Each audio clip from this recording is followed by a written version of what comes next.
आप जानते हैं आज लाल किले की प्राचीर से प्रधानमंत्री नरेंद्र मोदी ने यूसीसी को लेकर व्यापक चर्चा की जरूरत दर्ज करवाई है और इसी पर अब नीतीश कुमार की पार्टी। क्या आप अभी भी माता पिता बनने का सपना देख रहे हैं? अपोलो फर्टिलिटी के साथ अपने माता पिता बनने का सपना पूरा करें। मुफ्त परामर्श के लिए 9953-975-611 पर कॉल करें। जेडीयू की तरफ से प्रतिक्रिया आई है।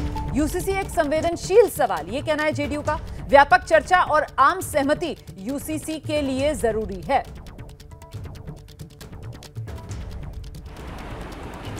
समान नागरिक संहिता संवेदनशील सवाल है। आदरणीय प्रधानमंत्री नरेंद्र मोदी जी ने व्यापक विमर्श की बात कही है।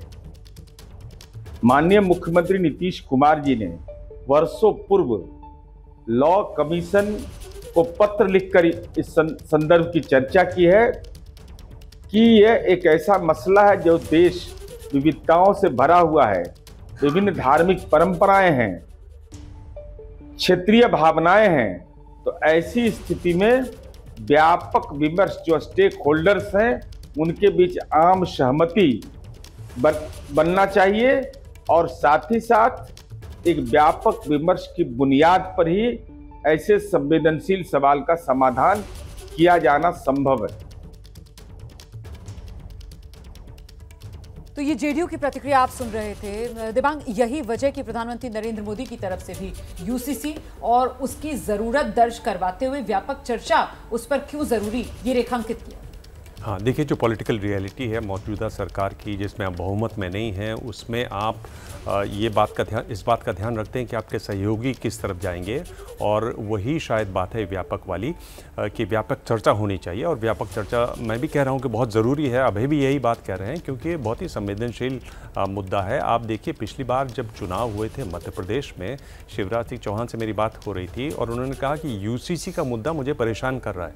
पत्रकार जब पूछते हैं तो मेरे पास जवाब नहीं होता इसका, क्योंकि बहुत बड़ी ट्राइबल पॉपुलेशन है। झारखंड में चुनाव होने वाले हैं, झारखंड में बहुत बड़ी ट्राइबल पॉपुलेशन है और ट्राइबल जितने भी स्टेट्स हैं, खासतौर पर नॉर्थ ईस्ट के, वहाँ पर इसको लेकर बड़ी चिंता है कि शेड्यूल्ड 6 में जो ट्राइबल स्टेट्स के राइट्स हैं उनका क्या होगा। इस पर एक सफाई की बहुत ज़्यादा ज़रूरत है और एक देश को एक रखना है और ऐसे मौके पर तो बहुत ज़रूरी है। बार भी जब ये मुद्दा सियासी तौर पर गरमाया था तो सरकार की तरफ से ही कई खेमों से ये बात सामने निकल कर आई थी कि आदिवासी जो हैं उनको इसके दायरे से बाहर रखा जाएगा। इस तरीके के क्लैरिफिकेशंस पिछली बार भी आए थे जब ये सवाल बड़े हो रहे थे। तो